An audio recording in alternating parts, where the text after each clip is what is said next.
1 Corinthians chapter 14, verse number 40. 14:40.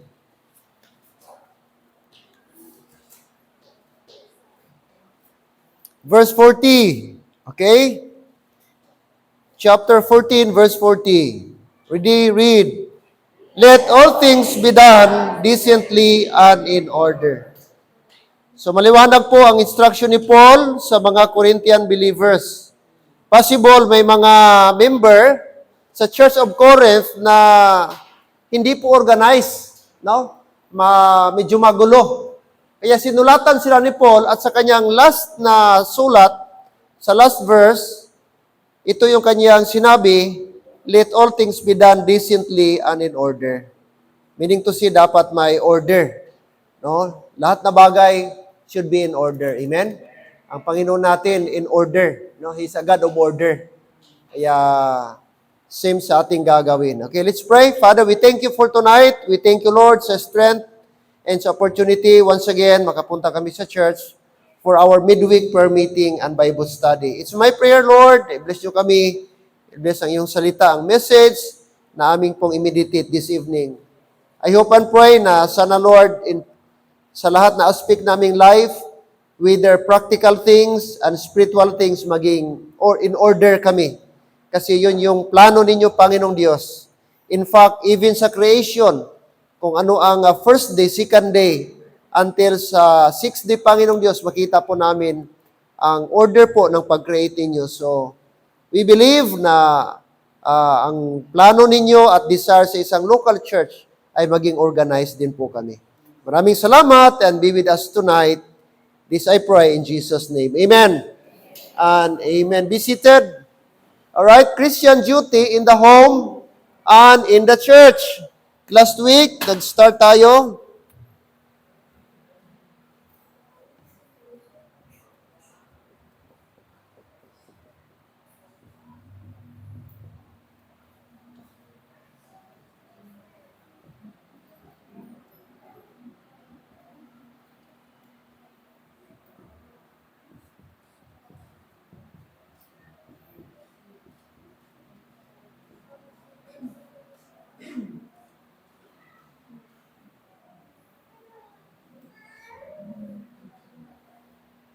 Alright, Christian duty in the home and in the local church. Local.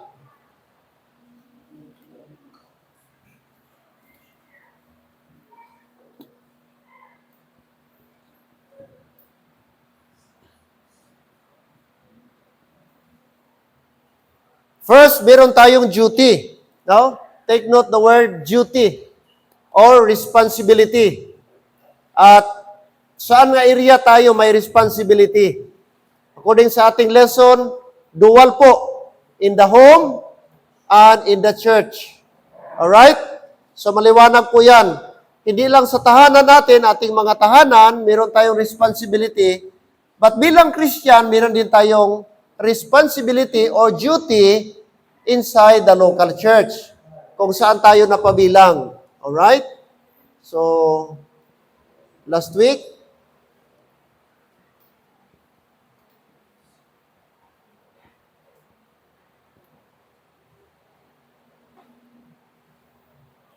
okay, so yan po. Oh.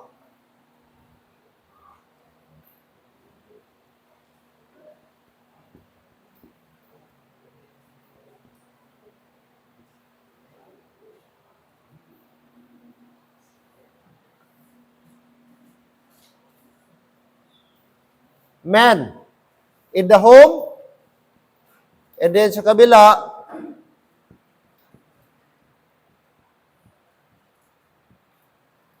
so manotice nyo po, no, dito, sa home, anong makita nyo? Okay? Ito, singular. Isa lang, man. Samantala sa church, men.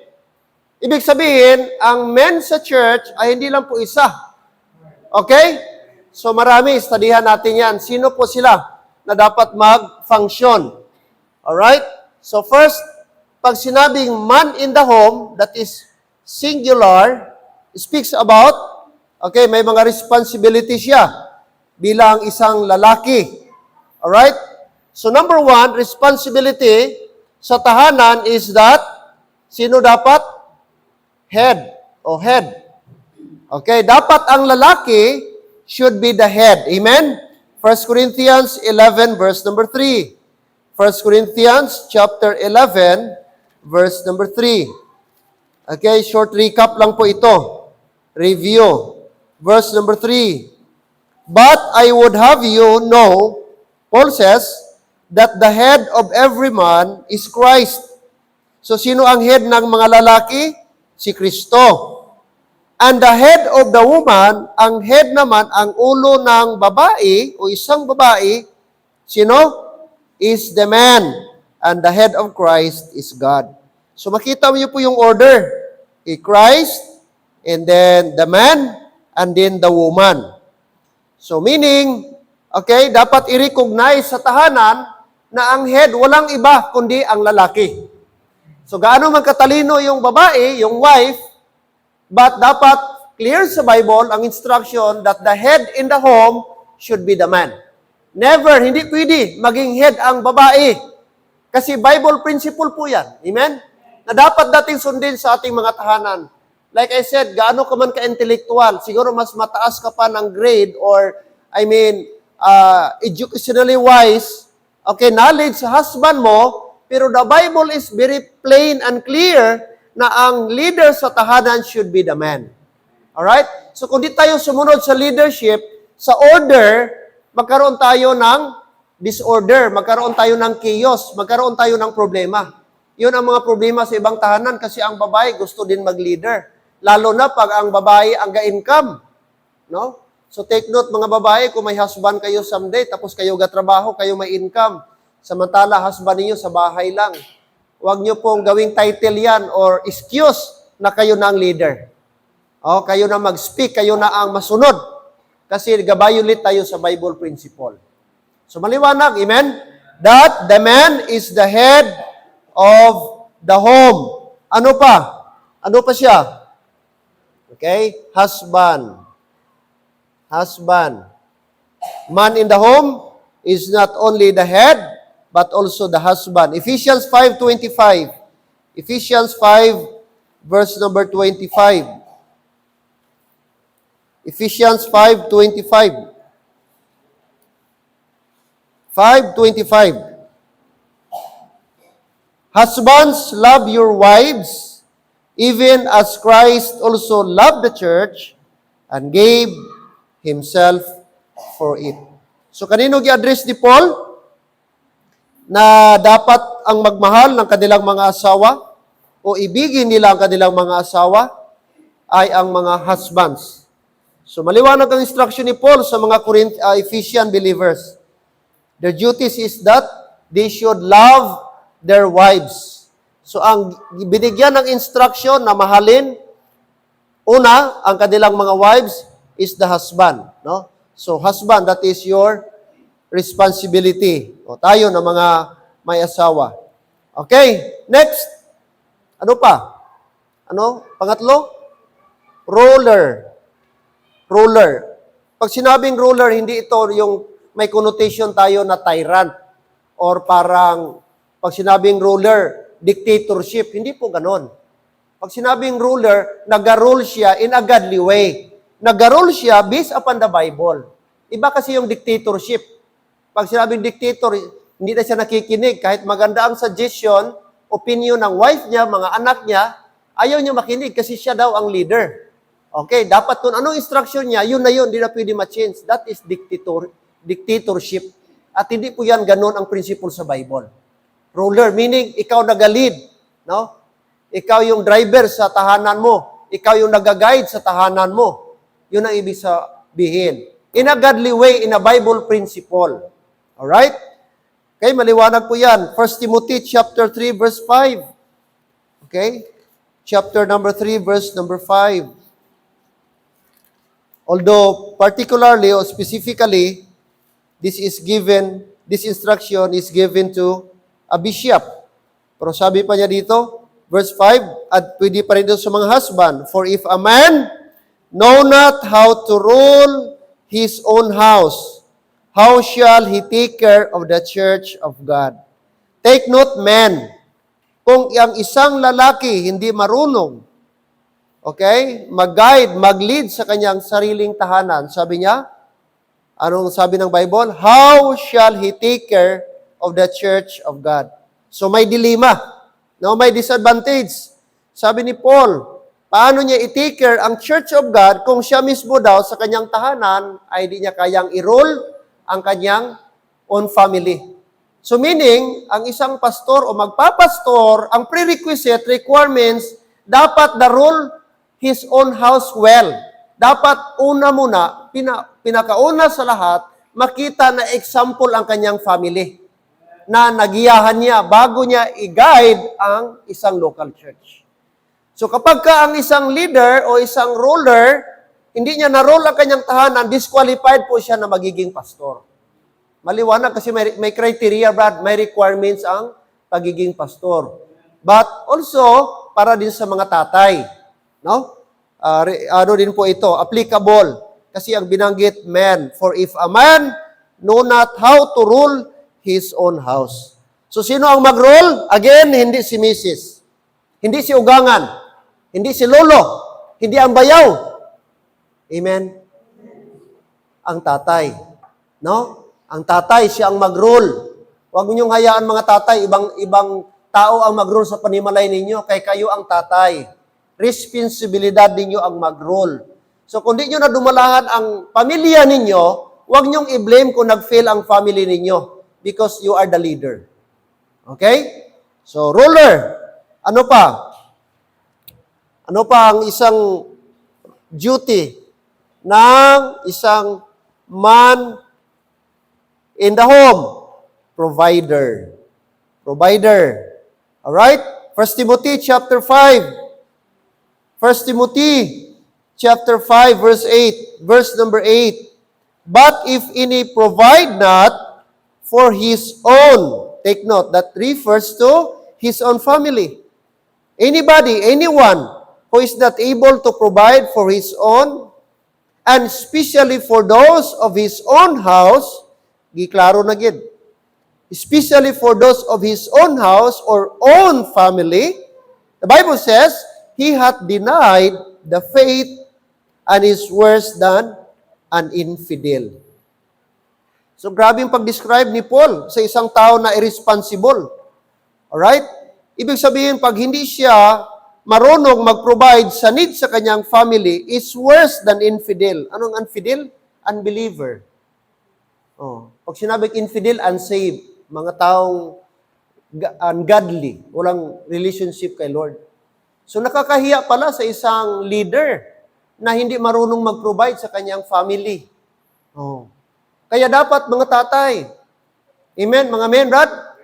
No, dapat ipakita natin na tayo ang provider. No, kung pwede lang, dapat ang isang tatay may trabaho talaga. As long na able ka pa, capable ka pa, may kaya pa ng katawan mo, dapat, no? Kahit ano lang, kahit mababang uri lang na trabaho, kahit maliit lang na sweldo. No? Una, Brad, anong advantage? Kung meron kang trabaho, hindi ka makarinig ng istorya kay ugangan mo, hindi ka makarinig ng istorya sa anak mo, hindi ka makarinig ng istorya sa misis mo. Kasi, di mo maiwasan talaga, may istorya talaga yan. Mga bayaw mo, mga ugangan mo, ano na klaseng bana mo man? Ano nang bana mo? Ano na? Daw ikaw man gasagod, daw ikaw man lang payahay lang ng bana mo. Anong klase na? Oh, di ba? Parang ganon. May connotation, may bad impression. Kaya mas mainam, no, may trabaho. So saludo tayo sa ating mga senior, na kahit may senior, gapaning kamot pa rin. Brother Romy, Brother Edwin, amen? Okay, tamo, dapat yung mga edad na mga 60, tapos medyo mahina na. Dapat magpahinga na yan, Brother Romy. Ano na, may ano pa ang paa. May pilas pa yung paa niya. Pero gasikap ka rin. No, hanggat kaya pa. Kasi testimony po yan. Amen? Pero huwag pilitin. Kung may mga anak naman na able na, huwag mo na kung kayo ng mga anak, tapos stable ang trabaho ninyo, Klaro na, tapos nakita nyo si tatay niyo may sakit na, mahina na, huwag nyo na rin patrabahuin. Dapat kayo na rin dapat. No? Ipapahinga na ninyo. Yung mga senior yun, mga 60, 70, 80, kawawa naman. No? Mayroong minsan, naglalako dyan, matanda na, gaugod-ugod na, kayod pa rin. Kaya ang mga apo doon pa rin gahingi. Ang mga anak doon pa gahingi. Kung saan pa na senior, doon pa gahingi. Imbes dapat yung mga senior sila nang bigyan, doon pa ginahingian. Ay, dito kay Lolo, kayo nakabaton to tang senior to.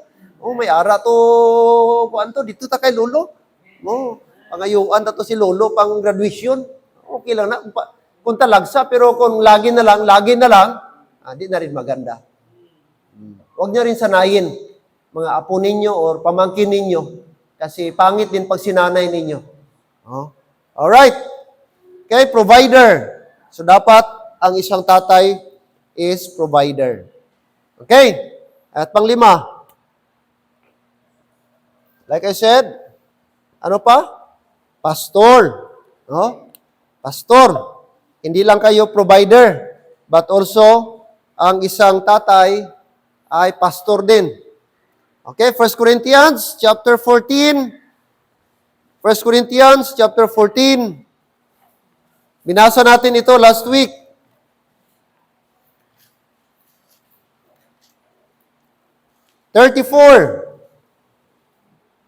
Chapter 14. Chapter 14.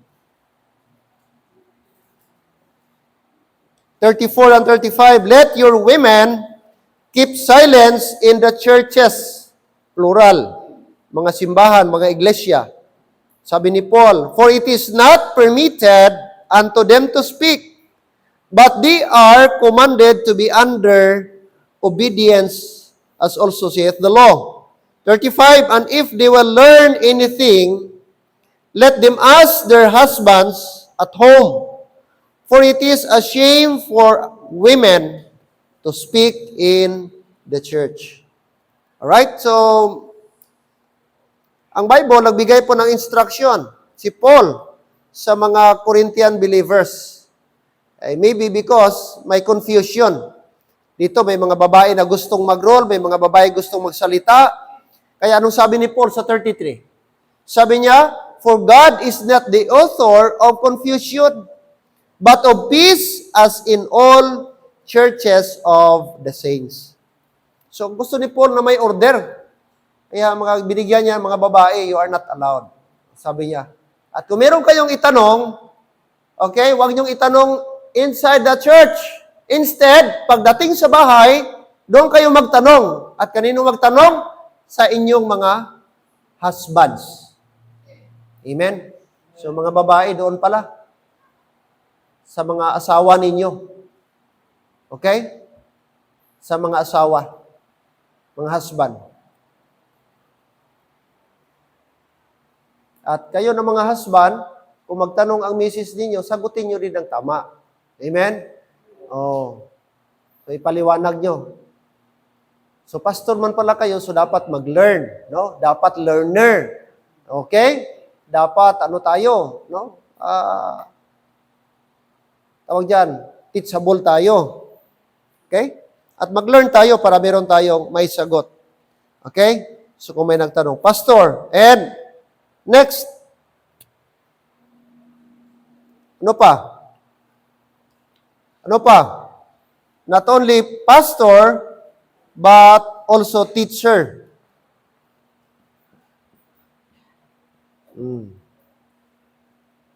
Teacher. Deuteronomy 6:5. Deuteronomy chapter 6 verse 5. Deuteronomy.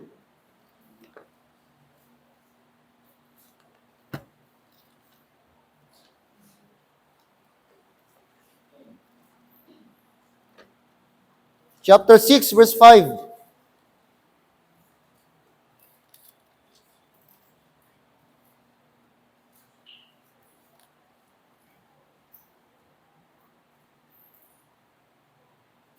Verse 5 and 6, chapter 6, verse 5 and 6, and thou shalt love the Lord thy God with all thine heart, and with all thy soul, and with all thy might. Verse number 6. And these words which I command thee this day shall be in thine heart, and thou shalt teach them diligently unto thy children. Take note that word.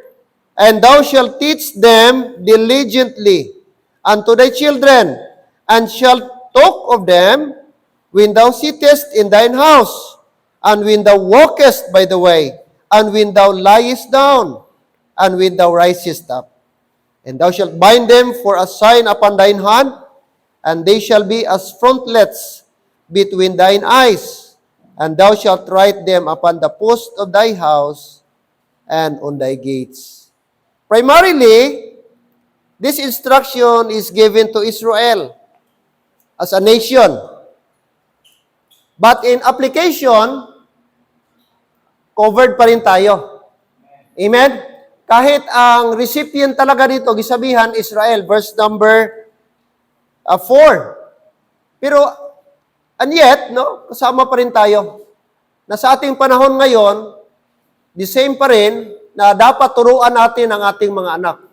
At anong klaseng pagturo, mga tatay? Sabi ng Bible, diligently. Diligent. Ibig sabihin, constant. Tuloy-tuloy. No? So, ang responsibility ng tatay, number 1, hindi lang po nanay, una niyang, isa din sa mga responsibility ng tatay, hindi lang head, husband, ruler, provider, pastor, but also teacher. Thou shalt teach thy children, thou shalt teach them diligently thy children. Sino sinabihan? Mga tatay. Mga tatay as leader. So, sino ang mag-teach ba sa anak ninyo? Kayo. Sekondary lang ang pastor. Ikaduha lang ang pastor. Unang-una, kayo mismo kay anak ninyo yan. So, kung anong nangyari sa anak ninyo, failure ninyo yan, hindi failure ng pastor. Failure ninyo yan, hindi failure ng church. Kaya tungkulin ng tatay ang pagturo sa inyong mga anak. Kaya huwag niyong sabihin, si Pastor Abi, lawlaw magtudlo. Si Pastor Abi, lawlaw magwali. Amo na ang bata ko, wala kasunod sa akon. Anong lawlaw? Ikaw ang lawlaw. Naipasa mo responsibilidad mo kay pastor. Imo mo na bata. Imo na responsibilidad tudluan. Kay mas damo ka oras kaysa kay pastor. Saan una magtudlo si pastor? Wednesday, Domingo. Samantala ikaw, Lunes, bilog adlaw, araw, adlaw gabi, araw upo ni mo bata mo. Mas dako ka oras kaysa pamilya mo. Amo na hindi ka mo pwede mag-blame sa pastor kung bata niyo gapasaway. Inyo na responsibilidad as ginikanan. Lalo na tatay. Amen? Klaro mga men? Teacher. Tudluan sila habang gapungko. Kung gahigda sila, tudluan. Kung galakat sila, tudluan. Kung nagabangon sila, tudluan. Tanan nga oras, tudluan. Amen? Tanan nga area. Thou shalt teach them diligently. So kung failure, kung ang tatay kulang sa pagtudlo, no wonder failure ang panimalay. Kaya maybe ang leader, wala ga, function as a leader. Kulang. O medyo mahina ang leadership. Kaya kung tatay ka nga insakto, imposible di mo madala, magiyahan imo nga pamilya. Madala mo na imo asawa, imo anak, amat-amat, imo mga apo, kung ang imo leadership proper. No? Ginaprihan. Although may mga tao man nga budlay. Pero I believe basta constant, consistent, no, with the help of God, I believe buligan ta sa Ginoo. No? Budlay man ang papirsang leader, pero by God's grace makaya nato na. No? Di lang mag-give up, no? Di nato nga pastor dako na abi na sila. No, mali na siya. Dapat mag-double time ba kay dalagko na sila. Pero I believe biskan sa galagmay pa kung na-train mo na sila biskan gadalagko na dali na sila pasundod. Kung sa gagmay pa nasanay mo na sila. Ano sila sa Bible? Proverbs 22:6. Train up a child in the way he should go. And when he is old, he will not depart from it. Di na kumpisa ang training? At the very young age. Child, sabi niya, hindi teenager. Train up a child in the way he should go. Kaya makita mo, mga bata, ga-excel sila, successful sila sa ilang career as athlete. Nga man, gitrain sila. Lantawan ang naga-successful nga mga athlete. Si Michael Phelps, at the age of 2, gituruan na mag-swimming. 16 times Olympic medalist, mga abyan. At the very young age, 2 years old, kabalo na maglangoy. And no wonder, grabe ang kanyang gold medal sa Olympics sa swimming. Lantawan nyo, Michael Phelps, i-research nyo na, pila ka gold medal ay yan nadalagan. Ngaman, at the very young age, gitudluan na siya. So meaning, dako ang potensyal sa isa ka bata, kung very young pa siya, na-train na siya. The same way sa aton panimalay. Amen? Alright. Exodus chapter number 1. Tingnan nyo po. Exodus chapter 1.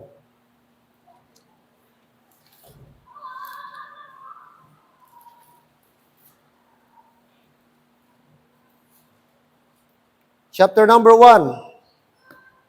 Chapter number 1. Look at verse number 6. Tingnan nyo dito, mayroong isang dito. Interesting na phrase. Verse number 6. Chapter 1, verse 6. And Joseph died, and all his brethren. Patay na si Joseph at ang kanyang mga kapatid. And all that generation, yung kabats ni Joseph, lahat sila patay na po. Verse 7, and the children of Israel were fruitful and increased. Another generation na ito. Fruitful and increased abundantly, and multiplied and waxed exceeding mighty, and the land was filled with them. Verse 8, now there arose up a new king over Egypt, which knew not Joseph. So kanang word dyan ba? In verse 8, mayroong bagong king sa Egypt na kung saan daw, hindi nakakilala kay Joseph. Ano ang makita natin dito, Brad? Meaning, may gap between sa generation ni Joseph at sa mga bagong generation. Itong bagong generation, hindi daw nakakilala kay Joseph. Sino si Joseph? Malaki ang na-contribute ni Joseph kung bakit nag-survive ang mga Egyptian. Nakuha nyo? Kinulungan niya si Pharaoh na mag-store ng pagkain during sa famine, not 7 years famine. Pero dumating ang bagong patay na yung Pharaoh, sa time ni Joseph, namatay na rin si Joseph, namatay na yung generation niya, dumating itong bagong generation, subalit, ang sad story, di nila nakilala at wala silang alam about Joseph. So, ang problema, ang point ko, nag-fail ang unang generation na turuan ang kanilang anak about kay Joseph. Na ito si Joseph, siya itong nagtulong sa atin, siya yung ginamit ni Lord, nag-survive tayo, nagkaroon kami nung una ng 7 years famine, but salamat dahil kay Joseph, ginamit siya na na-preserve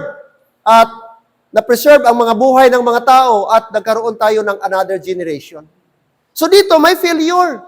Hindi nila naituro ang about kay Joseph.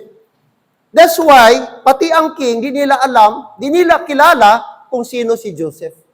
So meaning, nag-fail ang mga tatay sa pagturo. Pagpasa ba? Gipasa nila yung teachings, gipasa nila yung legacy ni Joseph. Di nila naturo sa kanilang mga anak. So may failure. Nagkaroon ng gap. Alright? So diyan gaano ka-importante mga kapatid, lalo na mga tatay, ang pagturo sa ating mga anak. Alright? Meaning, ang ating faith ngayon, makinig kayo mga tatay, dapat ang iyong faith karon Brad, ipasa mo na sa imong mga bata. Nga ang imong faith, ang imong conviction, mapasa mo sa ila. Nga biskan wala ka na, padayunon nila sa imong mga kabataan. Sila ang magsalo sa imong mga faith. Kung ano imong gitindugan karon, kung ano aton ginatindugan subong, dapat kini sa tani nga conviction mapasa naton sa next generation. Nakuha nyo? Kay kung di ta maning kamot, Brad, ano na lang ang next generation kung wala tayo tudlo sa ilang nga maayo? Di naton sila pasahan sing maayo. Posible, ang next generation, di na makakilala sa Diyos. Kay way ka naning kamot bilang tatay nga tudluan ang imong nga bata. Sili sa Bible si Timothy natudluan samtang gamay pa sang iya nga nanay. Siling ni Paul kung ano ka karon inatungod sa imong nga nanay. Kag sa imong nga lula nga sa diin sang gamay ka pa gitudluan ka na sa pulong sang Dios. So dako gani nga factor ang pagtudlo sa lula ni Timothy kag iya nga mama. Si Eunice kag si Luis kung ano man si Timothy. Amen? Kaya, importante ang papel bilang teacher. Yes, may teacher sa secular, pero wala substitute ang pagtudlo sa pulong sa Dios. Kung may ara man dapat ba magtudlo sa inyong kabataan about kaluwasan, dapat kamo nga parents. Hindi na kamo maghulat isulwiningon pa sa Sunday school teacher inyo bata. Hindi na kamo maghulat nga sulwiningon pa sa ibang nga tao inyo bata. Ikaw nga tatay, dapat alam mo na, sulwiningon mo na bata mo. Kabalo, nak, luwas ka na ba? Nak, kung mapatay ka, sigurado ka ba sa langit ka na? How sure ka? Kung mapatay ka, langit ka. Langit ko pang, kaya nga man, kasimba man ko pirmi. Gaupod gani ko sa imo. Oh, na, delikado. Ang iya kaluwasan, gaupod pirmi sa pagsimba. Amen? Dapat kamo mismo. Kamo mismo, mga tatay. Hindi kamo brad mag-asa, hindi nyo di kamo mag-relax nga tungod ara sa simbahan iyo bata, ipasa na lang ang iyong obligasyon, duty. No. Dapat tayo mismo double check natin ating mga anak. All right, ano pa?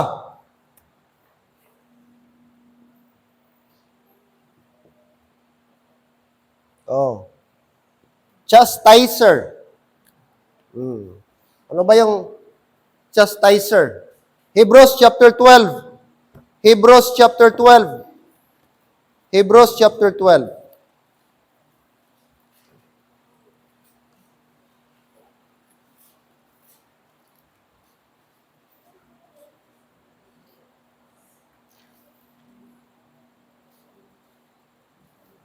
Verse number 9. Hebrews 12:9. Hebrews chapter 12, verse 9 to 11. Okay, let's read please. Verse 9, starting verse 9, ready go. Furthermore, we have had fathers of our flesh, which corrected us, and we gave them reverence. Shall we not much rather be in subjection unto the Father of spirits, and live? For they have verily for a few days chastened us after their own pleasure, but He for our profit, that we might be partakers of His holiness. Now, no chastening for the present seemeth to be joyous, but grievous. Nevertheless, afterward, it yieldeth the peaceable fruit of righteousness unto them which are exercised thereby. Now, ang writer nito, possible na si Paul, ibigyan niya ng emphasis or comparison ang isang earthly father at heavenly father. At sabi niya sa verse 9, furthermore, we have had, take note this phrase, fathers of our flesh. That means our earthly father. Ikaw na siya, mga men. Ako ni. Kita nga mga tatay. May ara kita, fathers of the flesh. Ano ang ila function? Ano trabaho nila? Which corrected us and we gave them reverence. So isa gali nga function, role sa isa ka tatay, amo ang pag-correct. Amen? I-correct. Sino ang i-correct? Of course, ang iyang nga bata. Oh, iyang nga bata. Kung may ara man kita amay sa espiritu, siling niya, amuman kita. Kag siling niya, verse number 10, for they verily for a few days chasten us after their own pleasure, but He for our profit, that we might be partakers of His holiness. Ano ang purpose nga may chasten ba? May chastening? To become holy. No?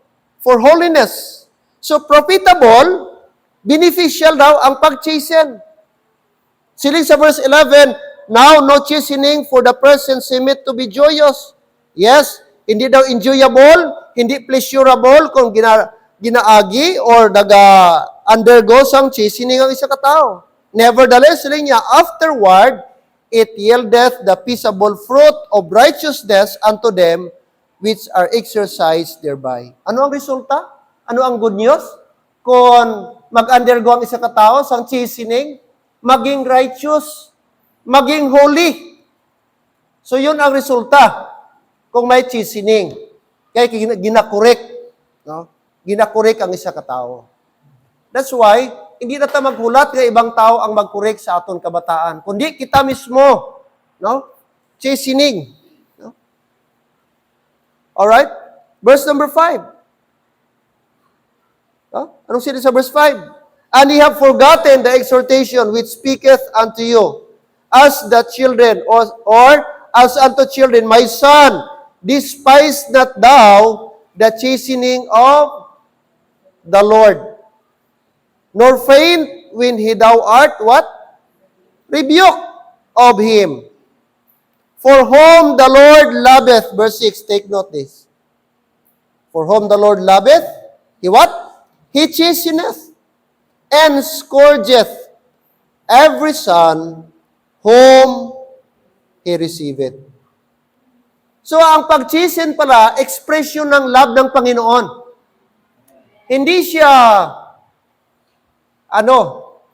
para na malayo tayo, para ipa-discourage tayo, para na,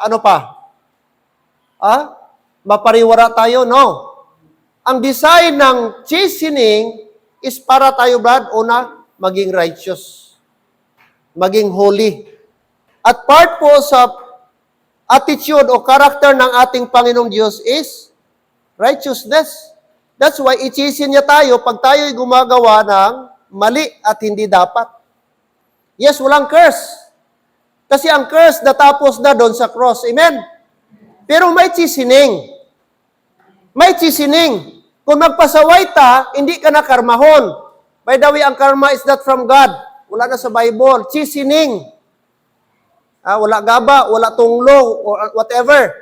Pero may chastening. What is that? Discipline. Disiplinahon ka. Kaya ang God is righteous. God is holy. Hindi niya itolerate ang Kristohano na gahimo sala. Gapasaway sa iya. May chastening. Kaya kung mag-disobey ta, expect may chastening. No? Magpasaway ka sa Ginoo, balaan mo mali, gisigi mo, expect may chastening. Amo ni ang sugo sa Ginoo, way mo gituman, expect may chastening. So dito magkampante, wala naman tunglo, pastor, pag gusto na ko, way ka kaintindi sa Bible. Basahin mong Bible, Brad. Kaya tanan nga ginahigugma sa Dios, sila niya, for whom the Lord loveth, He chasteneth. No? Kaya, kung gina-chasten to subong, ano na siya, duha ka bagay. Mag-reflect ka. Daw, may mensahe ang Ginoo sa ako now. Ikaduha, ay Lord, salamat kay palangga mo gid ako, kay anak mo gigali ako. Salamat, thank you Lord.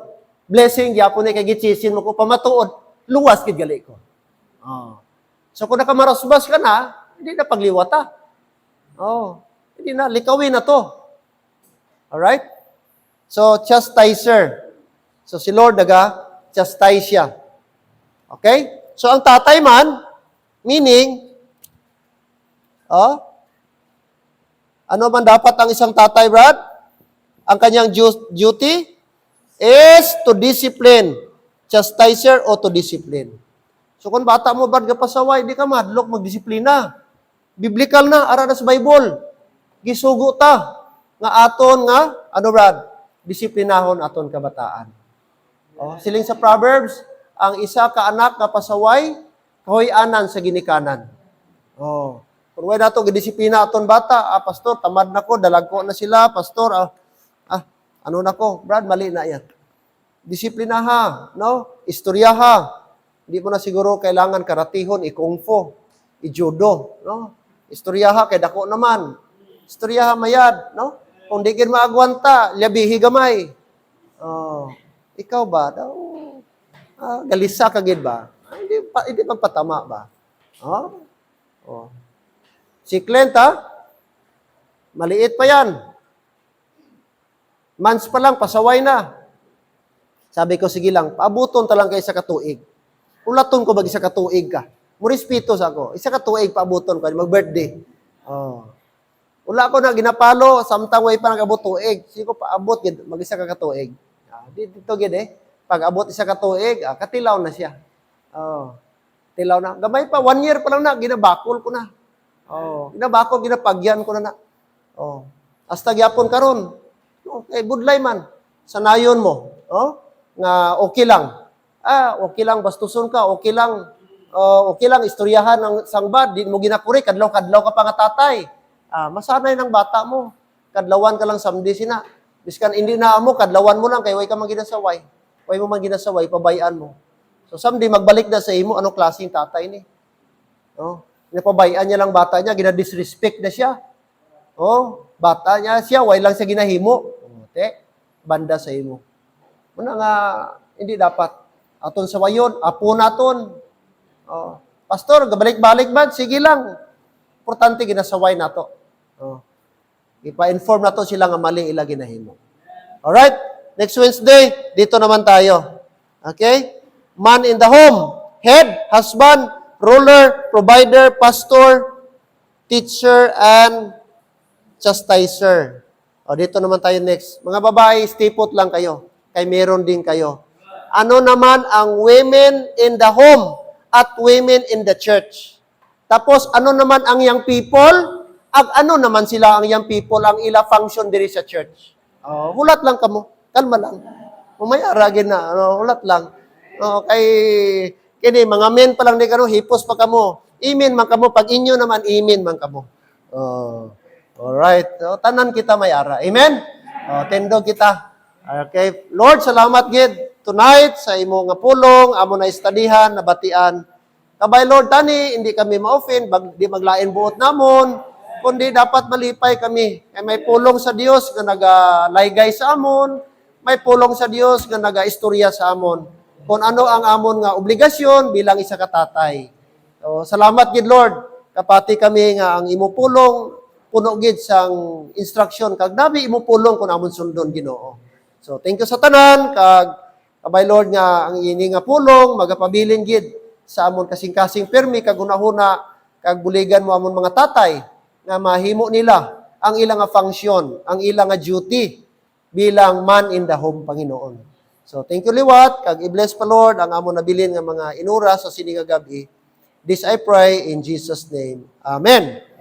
And amen. Remain